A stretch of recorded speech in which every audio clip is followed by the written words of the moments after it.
به برنامه اول دوره آلفا برای ایران خوش اومدید. هر جا که هستید وقت پربرکتی رو براتون آرزو میکنیم. ما داریم در دنیایی زندگی میکنیم که فلاسفه اونو به عنوان دنیای فراسوی مدرن تعریفش کردند. ولی اون چه که اغلب این فلاسفه رو در حیرت فرو برده وضعیت پیشبینی نشده‌ای هستش که تفکرات دینی الان به وجود آوردن. خب از نیمه دوم قرن 20 مسئله مذهب به تدریج به شکل بسیار جدی هم واسه دنیای شرق و هم واسه دنیای غرب خودشو مطرح کرد. انقلاب اسلامی در ایران یهویی این امر رو اونقدر جدیش کرد که شاید باورش، حزمش برای دنیای غرب اونقدر آسون نبود، اونقدر ساده نبود. کتاب‌های زیادی نوشته شد، مقالات زیادی درج شد، جنگنامه‌های سیاسی زیادی به چاپ رسید، مصاحبه‌ها شد، رپورتاژها شد و همه اونها در واقع نشون از این داشت که داره یه اتفاقی انجام میگیره که قبلا پیش بینی نشده. به اتفاقا همینطور هم بود. موج تازه‌ای به دنیا هجوم آورد. مذهب رادیکال بر فشار خودش هم به شکل سیاسی و هم به شکل نظامی اضافه کرد. گروه‌های مذهبی سیاسی دست به ترورهای زیادی زدند و در نتیجه اونا بشر دنیای شرق و غرب مجبور بود که دیگه مذهب رو به شکلی بسیار جدی بگیره و از دریچه تازه‌ای بهش نگاه کنه. واسه هموطنان ما که داشتن تو ایران زندگی میکردن و در بطن این انقلاب اسلامی قرار داشتن، مطلب یه جور دیگه ای بود. جامعه اونقدر متحول شده بود، اونقدر دگرگون شده بود که یا باید باهاش سازش میکردی و یا باید ازش بیرون میرفتی. و در نتیجه همین هم یهویی ناظر شدیم که سیل عظیمی از ایرانی ها به کشورهای خارج سرازیر شد و سودای پناهجویی، سودای بهره‌وری از امکاناتی که کشورهای غرب داشتن مثل آبی خنک در کویر سوزان واسه هموطنهای ما بود. اونا که خودشون رو قادر نمی‌دیدن که با این سیستمی که بر مملکت حاکم بود سازش بکنن، به حق یا به ناحق به کشورهای اروپایی و آمریکایی رفتند و خیلی از اونها هم در همون ادامه مقاومت خودشون با سازشی که در مملکت وجود داشت و همینطور اغتشاش ذهنی که از اسلام بر درونشون نشسته بود، یهویی کلیساهای ایرانی و خارجی رو پر کردن. مذهبی که هیچ وقت اونو جدیش نگرفته بودن الان خودش رو به شکل بسیار تلخی واسه اونها جدی کرده بود. آیا میشد باور کرد که در قرن 20 اون چرا که فلسفه سالها پیش اونو به خاک سپرده حالا اینجوری سر از خاک بیرون بیاره؟ مگه هنوز هم دین و مذهب میتونست برای دنیایی که تا این حد در علم، در تکنولوژی پیشرفت کرده حرفی واسه گفتن داشته باشه؟ خب با توجه به اون چه که حالا در سطح بین المللی داره پیش میاد، دیگه نمیتونیم بگیم نه دین دیگه حرفی برای گفتن نداره و با این حرفا دینو از صحنه زندگی بشر خارجش کنیم. ولی واقعیت اینه که ما هیچ وقت نمیتونیم دینو از صحنه زندگی خودمون دورش بکنیم. بشر همیشه با چند سوال بنیادین روبرو بوده که اگه حقیقتا میخواسته واسه اونا جواب داشته باشه، چاره‌ای جز مراجعه به دین و یا به فلسفه نداشته. سوالاتی مثل من کیم؟ از کجا اومدم؟ به کجا دارم میرم؟ این عالم هستی از کجا پدید اومده؟ اگه بشر میخواد که برای این سوالات جواب داشته باشه، دین کماکان در زندگیش خواهد بود. واسه این که در زندگی ما انسان‌ها فقط دو منبع هستش که مدعیه که به این سوالها جواب داره. یکیش دینه، اون یکی هم فلسفه است. تاریخ بشر خیلی خوب داره اینو نشون میده که این دو، دین و فلسفه، همیشه بر این تلاش بودن که با جواب به این سوالهای اساسی تفکر ما رو به اون طرفی که خودشون میخوان جهت بدن و اینجوری رفتار ما رو کنترل بکنن. بشر از همون اولش تلاش کرده که با روی آوردن به دینها و یا به تفکرات مختلف یه جورهایی به این سوالات اساسیش جواب پیدا بکنه.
ولی در رابطه با دین مشکل بزرگی وجود داره.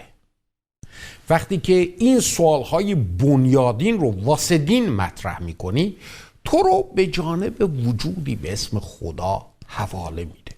میپرسی من از کجا اومدم؟ جواب میشنوی خدا. میپرسی چه کسی منو خلق کرده؟ جواب میشنوی خدا. و در مقابل این سوال ها چاره ای نداری جز این که بری به جانب خدا که شاید از او جواب بگیری. و اینجاست که تازه مشکل بزرگتر میشه، واسه این که در مقابل این سوال ها از خدا هم جوابی نمیگیری. تلاش میکنی یه جوری از طریق یه سری اعمال، انجام یه سری آیین ها و مناسک خدا رو مجبورش بکنی که بیاد و در مقابل این سوالات به جواب بده، ولی باز هم میبینی که از جانب خدا صدایی نمیشنوی.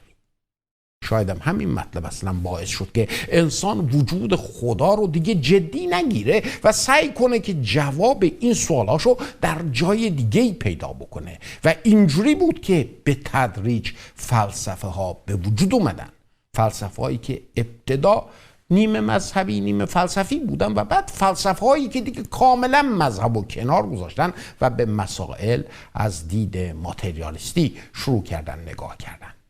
خب این فلسفه ها در اون اول ها خیلی زیبا بودن، خیلی گیرا به نظر می اومدن، چیزهای تازه‌ای رو مطرح می کردن، روزنهای جدیدی رو بر مسائل باز می کردن.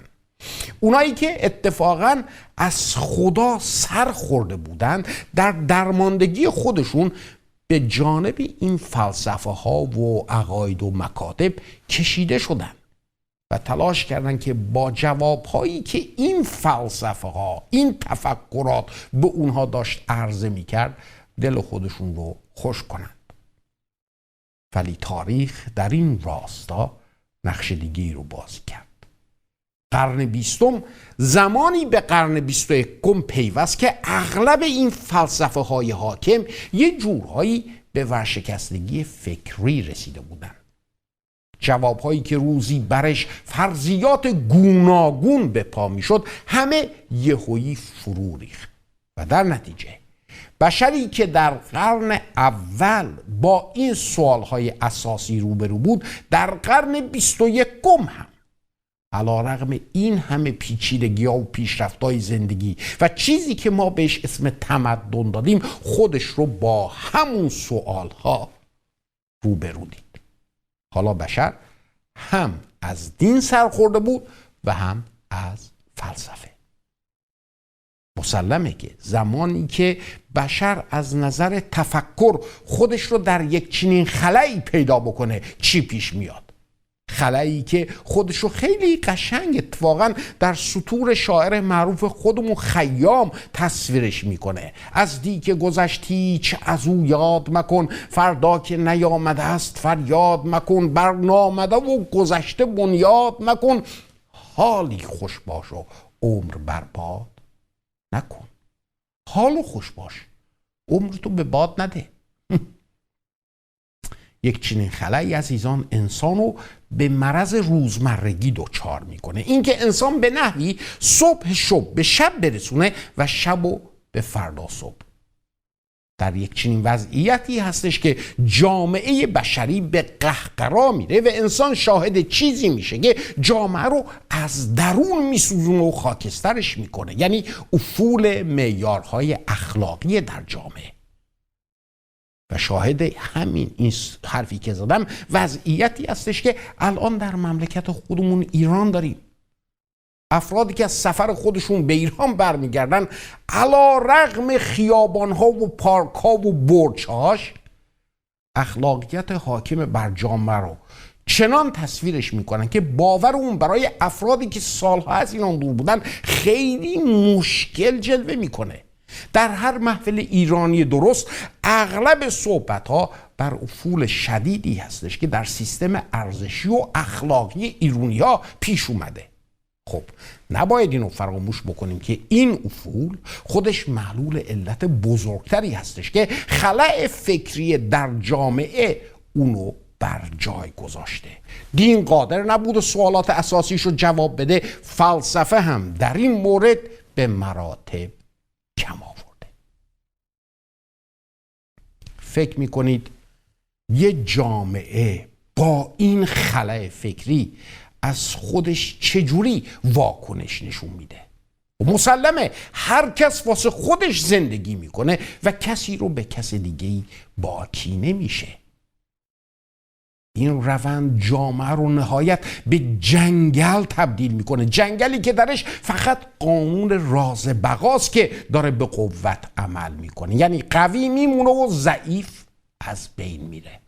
فرد میتونه در برج و باروهای خودش در رفاهی که داره زندگی بکنه و از اینکه همسایش از گرسنگی داره کلیه میفروشه، از گرسنگی داره ناموسش رو به حراج میذاره، ککشم نگزه. آیا زندگی واقعا همینه؟ آیا تمامی فلسفه زندگی من و شما صرفا به این هستش که امروز رو زندگی کنیم، اونم به طریق هرچی پیش آید خوش آید، بدون شک که بی ارزشی چنان حاکم بشه که ارزش انسان تا به حد یک حیوان نزول بکنه؟ ای کاش که این سوالات اساسی انتزاعی بودن، ولی نیستن. برای همینم لازم دارن که واسه اونها جوابهایی واقعی داشته باشیم. ولی از کجا؟ ما در جستجوی خودمون برای جواب کجا رو به اشتباه رفتیم؟ با شما از مشکلی که دین داره صحبت کردم و گفتم که دین در جواب به این سوالات یه جورهایی انگاری داره تفره میره و تو رو به جانب وجودی به اسم خدا سوق میده و تازه زمانی هم که میری نزد خدا و میخوای از او بپرسی جوابی نمیشنوی و همین مطلب هم در دراز مدت یأس و استیصال رو بر تو حاکم میکنه. ولی عزیزان قبل از اینکه از دین سرخورده بشیم و بریم به یه جای دیگه مثلا فلسفه و یا تفکرات دیگه، لازم هستش که به این سوال مهم جواب بدیم. از کجا میدونیم که در جواب به سوالاتمون خدا صحبت نکرد؟ شاید خدا صحبت کرد، ما نشنیدیم، ما قادر نبودیم بشنویم. اگه یه ذره بیشتر تأمل بکنیم و روی همین مطلب فکر بکنیم، سوالی به مراتب بنیادی تر واسمون مطرح میشه و اون سوال اینه: آیا برای بشر این امکان وجود داره که با خدا به یک گفتگوی چهره به چهره بشینه؟ آیا من در مقام بشر میتونم خدا رو بشناسم؟ خب وقتی که این سوال رو از مردم میکنم، در مقابل سوالم دستپاچه میشم و بی آنکه در مقابل این سوال یه ذره فکر کرده باشن، به تجارب دینیشون متوسل میشم و آنن میگن البته که میتونم خدا رو بشناسم. میپرسم چجوری؟ جواب میدن آقا تحقیق میکنم. میگم خب در این که تحقیق در نفس خودش عمل خوبیه شکی ندارم، ولی در مورد این تحقیق میشه برام بیشتر توضیح بدین؟ میگن اون چرا که مذاهب و مکاتب مختلف دارن در مورد خدا میگن، میرم اونا رو مطالعهشون میکنم، تجارب انسانهای مختلف رو در این زمینه بررسی میکنم. آقا میپرسم خب بعدش کار میکنی؟ جواب میدن اطلاعاتی رو که از این طریق به دست میارم، اون اطلاعات در من این توانو به وجود میارن که در مورد بود و نبود خدا تصمیم بگیرم و اینکه اگرم هست چه جور خداییه. این شیوه گرچه به ظاهر معقول و منطقی به نظر میاد، ولی در خودش حقیقتی رو داره که فرض بنیادین ما رو در رابطه با خدا از هم فرو میریزه. تو این روش تحقیق نهایت عزیزان این من هستم که در مورد بود و نبود خدا دارم تصمیم میگیرم و باز این من هستم که دارم تعیین میکنم که اگر خدایی هست اون خدا چجور خدایی باید باشه.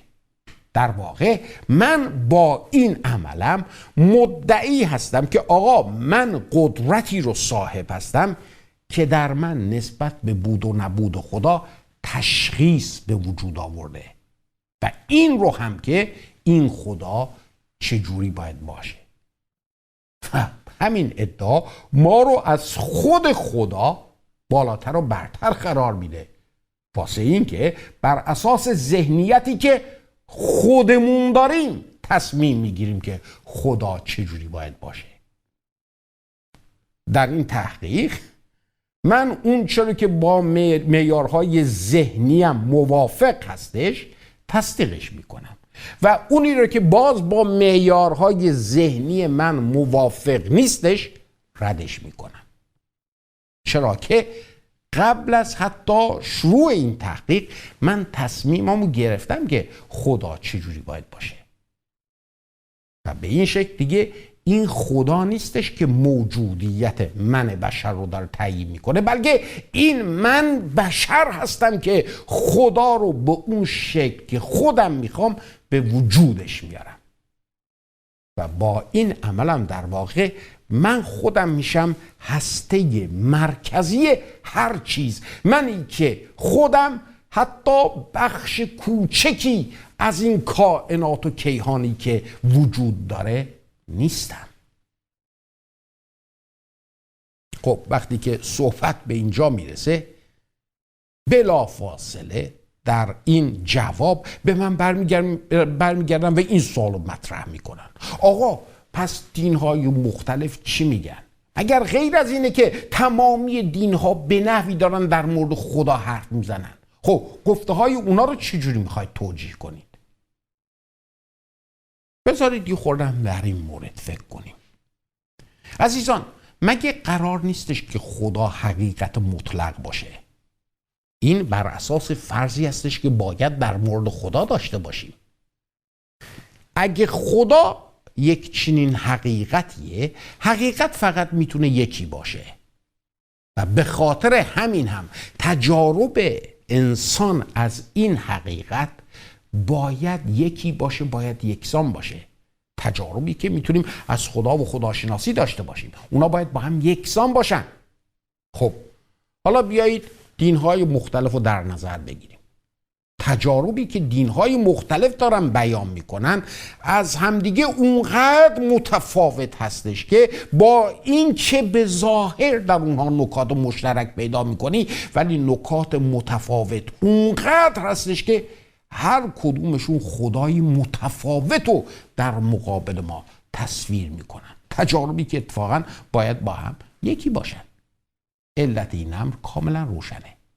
در دین این انسانی که بر اساس تجارب خودش یه سری فرضیات رو جمع‌بندی میکنه و اونا رو به خدا اسناد میده. به عبارت دیگه این انسانه که بهترین ها رو، والاترین ها رو، قوی ترین ها رو به خدا اسنادش میده و در واقع باز این خود انسانه که خدا رو خلق میکنه و این چیزی جز بت پرستی نیستش. خدایان ادیان عزیزان تصویرگر فرضیاتی هستند که بنیانگذاران اون ادیان بر اساس معیارهای ذهنی خودشون در مورد خدا جمع‌بندی کردن که ممکنه درست باشه، ممکنه نباشه. و از اونجا که معیارهای ذهنی این بنیانگذاران در جامعه مخصوص به خود اونها و تفکرات حاکم بر جامعه‌ای که توش زندگی میکردن شکل گرفته، همین مطلب خودش رو در فرضیاتی هم که در مورد خدا دارن منعکس کرده. از اونجا که دین مجموعه فرضیات بنیانگذار اون دین هست، خب در باور اونا چاره ای نیست جز این که به شخصیت کسی که اونو بیان کرده نگاه بکنی. در واقع شخصیت اون فرد تعیین خواهد کرد که تا چه حد میتونی به حرفش اعتماد بکنی. ولی حقیقت تلخ اینه که شخص هر چقدر هم که فردی امین باشه، هر چقدر هم که فردی صادق باشه، باز این امکان وجود داره که در همون خلوص نیت خودش در باورهای خودش اشتباه کرده باشه.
دوران سربازی من در زمان جنگ ایران و عراق اتفاق افتاد. به خاطر تحصیلاتی که داشتم در اون دوره سمت فرماندهی گروهان یه جورهایی به عهده‌ام سپرده شد و وضعیت اضطراری جنگی طلب میکرد که سربازا رو با وضعیت جنگی بیشتر آشناشون کنیم. واسه همینم اونا رو به عملیات رزمی مشقی زیاد میبردیم. هر وقت که با گلوله‌های واقعی کار میکردیم، باز مقررات ایجاب میکرد که بعد از پایان عملیات و صرف تمامی فشنگایی که ما به سربازا تحویل داده بودیم، اونا خشاب رو از تفنگ خارج کنند و بعد 2 بار گلنگدن بزنند و به هوا شلیک کنند تا از نبود هیچ گلوله در لوله تفنگ خودشون مطمئن بشن. این عمل رو تازه موقعی که اونا میخواستن اسلحه رو تحویل اسلحه خونه بدن، در مقابل درجه دار اسلحه خونه هم انجامش میدادن. در فردای یکی از همین عملیات رزمی مشقی، باز سربازا رو در مقابل هر 4 گروهان گردان به ردیف به زمین نشوندیم که قبل از حرکت به منطقه عملیات چگونگی عملیات و اون روز رو براشون توضیح بدیم. در اواسط این تعلیمات بود که یهویی از گروهان بغلی صدای شلیک یک گلوله تو هوا پیچید. گروهان رو به درجه‌دار مسئول سپردم و دویدم به طرف گروهان بغلی. بقیه افسرام اتفاقا به سرعت داشتن میدویدن بیان ببینن چه خبر شده. از قرار معلوم یکی از سربازایی که تو اون ردیف نشسته بود، به ردیف همه نشسته بودن، با اطمینان از اینکه تفنگش از گلوله خالی هستش، تفنگو گذاشته بود اینجوری زیر بغلش، لوله به طرف ردیف عقب، و داشت با ماشه بازی میکرد. یهویی گلوله از تفنگ در میره و سینه سرباز ردیف پشت سر سوراخ میشه.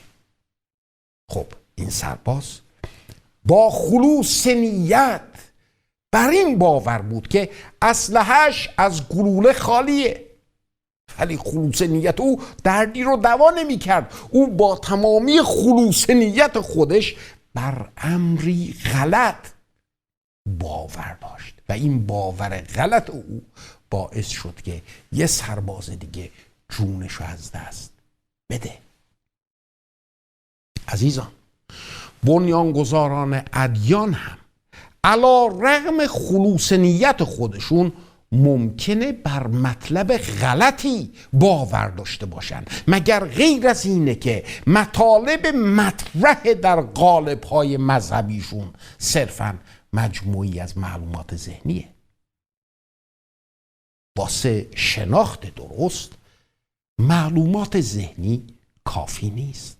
شناخت درست از رابطه دو طرفه حاصل میشه و اینجوری تبدیل میشه به بخشی از تجربه واقعی انسان. معلومات ذهنی هر چقدر هم که خوب جلوه کنند باز نمیتونن رابطه دو طرفه ایجاد کنن. این هم به این میمونه که در مورد بنده کتابی نوشته شده باشه و شما با خوندن اون کتاب ادعا کنید که منو میشناسید. خب اون چه که در اون کتاب شما خوندید یک سری اطلاعات ذهنیه که منعکس کننده تجربه‌ای که نویسنده اون کتاب از من داره. تازه تجربه نویسنده بستگی به این داره که چقدر با من صمیمی بوده، چقدر به من نزدیک بوده. شناختی که دوستان من از من دارن با شناختی که دشمنان من از من دارن فرق داره. مسلما شناختی که همسر من از من داره از شناخت دوستان من بالاتره، از مال اونها عمیق‌تره. ولی در هر حال چه کم چه زیاد این تجربه اونهاست، تجربه شخص شما که کتاب رو خوندید نیست. شما از من صرفاً یک سری اطلاعات ذهنی رو در ذهنتون کاشتید. واسه همینم اون چه که بنیانگذاران ادیان دارن در دینشون بیان میکنند شما رو در کسب شناخت درست از خدا کمک نخواهد کرد، واسه اینکه این معلومات ذهنی قادر نیست شما رو با خدا در رابطه دو طرفه قرار بده. شناخت درست مستلزم اینه که شما با خدا در رابطه ای شخصی قرار داشته باشید. حالا میدونید که علت چیستش که از خدا جواب نمیگیرید وقتی میرید به طرفش. ادیان در مقابل سوالات اساسی شما خدا رو براتون مطرح میکنن، ولی از اونجا که نمیتونن بین شما و خدا رابطه دو طرفه ایجاد بکنن، وقتی که به جهت جواب نزد خدایان این ادیان میرید مسلمه که پاسخی نمیگیرید، برای اینکه رابطه‌ای به وجود نیومده که گفتگویی صورت بگیره. شما دارید صرفا با خودتون حرف میزنید. از اونجا که ادیان بر اساس فرضیاتی بنا شدن که انسان از خدا داره، برای همینم ادیان قادر نیستند بین انسان و خدا رابطه دو طرفه ایجاد کنند. وقتی با مردم در این مورد صحبت میکنم اغلب از روی استیصالشون میگن آقا همه دین ها به یه خدا ختم میشن، واسه همینم هر دینی که میخوای داشته باشی داشته باش. آقا نهایت همشون به یه خدا ختم میشن. مثل این که از اطراف کوه بخوای به طرف قلهش بری بالا، مسیرها ممکنه به نظر مختلف بیاد ولی نهایت همشون به یه قله میرسن. راستش رو بخواید این حرف جز ساده اندیشی هیچ چیز دیگه ای نیست. از کجا میشه اینقدر مطمئن، اینقدر قاطع یک چنین نظری رو ابرازش بکنیم؟ تنها کسی که میتونه یک چنین حرفی رو به زبون بیاره کسی هستش که خودش به قله کوه رسیده و تازه از این توان هم برخوردار هستش که تمامی جوانب کوه رو در یک آن با هم ببینه و از همین طریق هم این آگاهی رو داره که کوه دیگه‌ای در کنار و یا پشت اون کوه وجود نداره و همه راه‌هایی هم که از جوانب کوه دارن به طرف قله میرن نهایت به همون قله‌ای که خودش روش ایستاده خواهند رسید.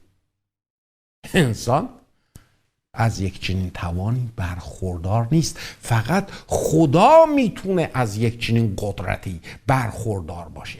واسه همینم وقتی که ما اینقدر قاطع یک چنین نظری رو داریم مطرح میکنیم در واقع میگیم میدونی چیه؟ من خدا، برای اینکه من یک چنین قدرتی رو دارم. علاوه بر اون تا به حال هیچ کس چه در حیطه دین و چه در حیطه فلسفه بر این مدعی نبوده که به بالای کوه رسیده باشه. همه این مطلب رو حواله میدن انشالله به بعد از مرگ. یعنی اینکه تمامی زندگیت از یک کوره راه میری بالا که زیادم مطمئن نیستی به هدف میرسی یا نه. مطالبی که دینهای مختلف دارن از خدا بیانش میکنن اونقدر با هم متفاوته، اونقدر با هم مغایر هستش که نه فقط صحبت از وجود کوههای مختلف دارن بلکه به راحتی میشه اینم مشخص دید که طریقهای مختلف دارن به مقاصد مختلف منتهی میشن که بسیاری از اونها حتی به طرف قله هم نیست. فرضیاتی که دینهای مختلف دارن از خدا بیان میکنند اونقدر با هم متفاوته که نمیتونه همه‌شون قله همون یک کوه باشه. یه دین خدا رو داره شخصی فرض میکنه، دین دیگه داره خدا رو غیر شخصی فرض میکنه. یک دین خدا رو واحد داره گمان میکنه، دین دیگه داره از خدایان بسیار حرف میزنه.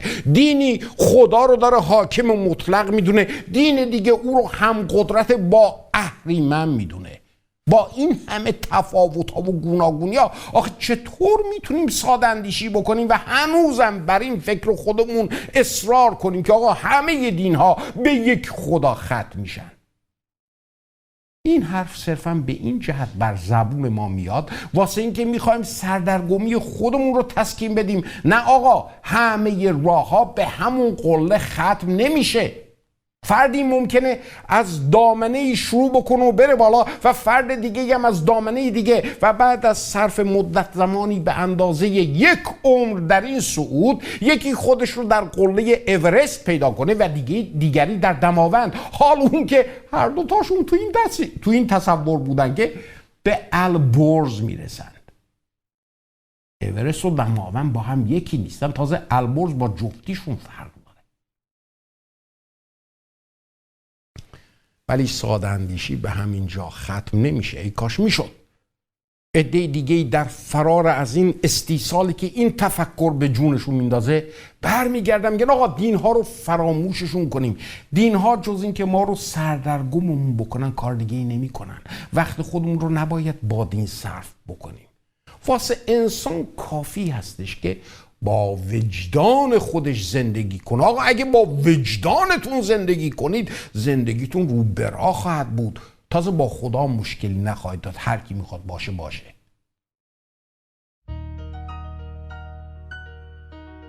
چطور صحبت در این مورد رو ما بذاریم برای برنامه بعد و شما در رابطه با آنچه که در این برنامه به شما گفتم روش قدری بیشتر